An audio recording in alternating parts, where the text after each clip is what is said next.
নিজের জ্ঞান ভাণ্ডারকে উন্নত এবং দীর্ঘমেয়াদী করার জন্য প্র্যাকটিসের বিকল্প কিছু নেই। আপনারা ব্রাইট একাডেমি অ্যাপে প্র্যাকটিস করার জন্য কিন্তু প্রচুর সুযোগ সুবিধা পাবেন। এখানে দেখুন, সব থেকে প্রথমে দেখতে পাচ্ছেন ক্যাটাগরিজ। হ্যাঁ, ছোট্ট এই ভিডিওতে এই অ্যাপ সম্পর্কে আপনাদেরকে একটা বিশেষ ধারণা দেওয়ার চেষ্টা করব। এই ক্যাটাগরিজে আসলে আপনারা বিভিন্ন পরীক্ষার জন্য গুরুত্বপূর্ণ মক টেস্টগুলো কিন্তু পেয়ে যাবেন। যেরকম এখন সামনেই পরীক্ষা আছে ফুড এবং জিডি কনস্টেবলের, তো এখানে ফুড এবং জিডি কনস্টেবলের প্রত্যেক সপ্তাহে একটা করে নতুন নতুন মক টেস্টের সেট কিন্তু আপনারা পাবেন, এবং এই সেটগুলো কিন্তু আপনারা সম্পূর্ণ বিনামূল্যে প্র্যাকটিস করতে পারবেন। কোনো একটা সেটে এসে এইভাবে আপনারা নির্দিষ্ট সময়ের মধ্যে একটা সেট কমপ্লিট করে সাবমিট করবেন, এবং সাবমিট করার পরে আপনারা নিজেদের স্কোর দেখতে পাবেন।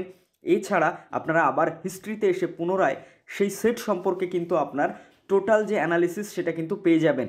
এই একদম উপরে যদি দেখতে চান এখানে পেয়ে যাবেন, এবং কোনগুলো সঠিক উত্তর ছিল, কি তার ব্যাখ্যা ছিল, এই সব কিন্তু আপনারা দেখতে পাবেন। এবং চাইলে বারবার কিন্তু একটা সেটে রিঅ্যাটেম্প আপনারা কিন্তু করতে পারবেন। পরীক্ষার আগে বারবার এই প্র্যাকটিস সেটগুলো কিন্তু আপনাদেরকে অনুরোধ করব প্র্যাকটিস করার জন্য। যত বেশি প্র্যাকটিস করবেন একটা সেট, তত বেশি কিন্তু আপনার জ্ঞান ভাণ্ডার উন্নত হবে। প্রশ্ন দেখার সঙ্গে সঙ্গেই কিন্তু আপনার অ্যান্সারটা মনে পড়ে যাবে। অ্যান্সার খুঁজতে কিন্তু আপনার টাইম কম লাগবে তখন। এছাড়া দেখুন, এখানে রয়েছে জেনারেল নলেজ। এই জেনারেল নলেজে যদি আপনি প্রেস করেন,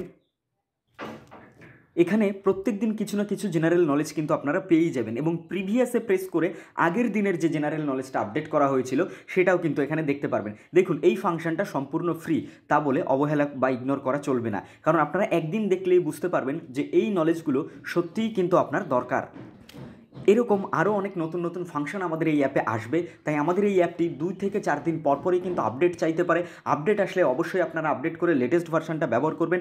আবারও অনুরোধ করব, হিস্ট্রিতে এসে আপনারা নিজের স্কোর দেখবেন, এবং স্কোর দেখার সঙ্গে সঙ্গে ব্যাখ্যা সহ এই অপশানগুলো কিন্তু সঠিকভাবে জেনে রাখবেন। এগুলো কিন্তু আপনার পরীক্ষার জন্য অবশ্যই গুরুত্বপূর্ণ হতে পারে।